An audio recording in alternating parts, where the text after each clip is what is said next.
Assalamualaikum warahmatullahi wabarakatuh. Perkenalkan, nama saya Satara Ramadina Putri dengan NIM 0603521080. Di sini saya akan menjelaskan tentang psikologi strukturalisme, yaitu Edward B. Tickneher dan Alison Asiter.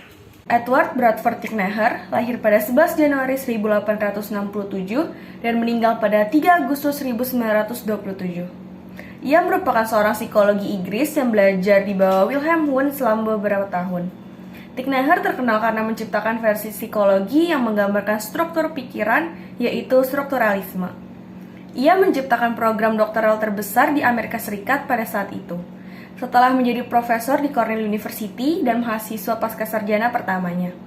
Seorang psikologi di Amerika Serikat, lahir di Inggris setelah lulus dari Universitas Oxford, belajar dari W.M. Wundt, asisten profesor tahun 1892 di Universitas Cornell di Amerika Serikat, dan profesor pada tahun 1895. Ia mencoba untuk menetapkan psikologi sebagai ilmu independen dari filsafat yang mengembangkan psikologi konstitutif sebagai psikologi eksperimental.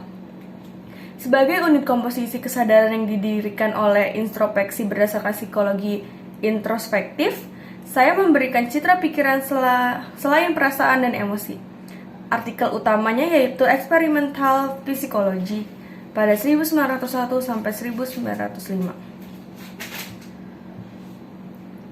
Tickneher mengemukakan perbedaan antara lain aliran strukturalisme dengan aliran fungsionalisme sebagai berikut. Yang pertama, cara pendekatan. Strukturalisme yaitu struktur pengalaman kesadaran dianalisa untuk diketahui strukturnya. Sementara fungsionalisme mempelajari fungsi tingkah laku dalam hubungan dengan lingkungan. Yang kedua, pertanyaan dasar. Strukturalisme, pertanyaannya yaitu apakah jiwa itu, dan fungsionalisme yaitu untuk apakah dasar tingkah laku itu. Yang ketiga, yaitu titik berat. Pada strukturalisme itu membahas tentang isi kesadaran, dan pada fungsional membahas tentang aksi dan perbuatan. Yang keempat, perumusan tentang jiwa. Strukturalisme yaitu jiwa adalah jumlah dari pengalaman-pengalaman kesadaran, dan fungsional adalah jiwa adalah penjaga kelangsungan hidup seseorang yang memungkinkan orang itu menyesuaikan diri dengan lingkungannya. 3 kondisi atau kesadaran dasar dari kesadaran. Elemen dasar dari persepsi seperti suara, bau, citra, atau pengalaman lain ditimbulkan dari objek fisik lingkungan. Yang kedua, image. Elemen dari ide diperoleh melalui pengalaman yang tidak terjadi pada saat ini atau ingatan masa lalu.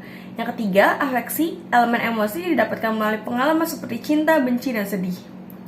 Atribut-atribut elemen mental yang memungkinkan kita dapat membedakannya. Yang pertama, kualitas, yaitu dingin, merah, kotak, dan lain-lain.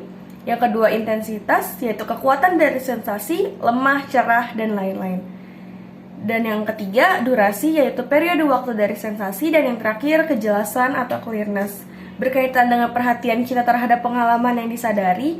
Pengalaman yang menjadi fokus dari perhatian kita lebih jelas. Sensasi dan image mempunyai 4 atribut di atas, sedangkan emosi hanya mempunyai 3, yaitu kualitas, intensitas, dan durasi. Alison Asiter lahir pada tanggal 23 Oktober tahun 1949.